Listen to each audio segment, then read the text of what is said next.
আমাদের জীবনে কিছু কিছু সম্পর্ক থাকে যে সম্পর্কগুলো কখনো আপন হয় না। ওই বাড়ি ভাড়ার মতো, যতদিন ভাড়া দিতে পারবেন ততদিন আপনার বাড়ি, আর যখন আপনি ভাড়া দিতে পারবেন না ভাড়াটিয়া হিসাবে, তখন আপনাকে বাড়ি থেকে বের করে দেওয়া হবে।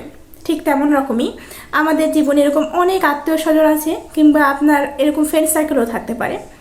যে কোনো মানুষ, যে কোনো রিলেশনশিপের একজন মানুষ, আপনি তাকে যখন দিতে পারবেন তখন সে আপনার হয়ে থাকবে, আর যখন আপনি তাকে দিতে পারবেন না, আপনার দুর্দিন চলবে, তখন আপনাকে সে চিনবে না।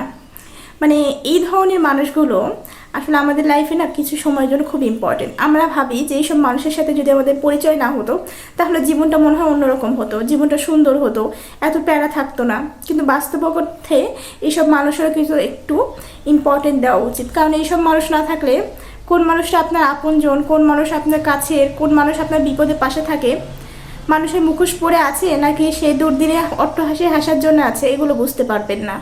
সেজন্য জীবনে এই ধরনের মানুষের প্রয়োজন, ওই বাড়িওয়ালার ভাড়াটিয়ার মতো সম্পর্ক।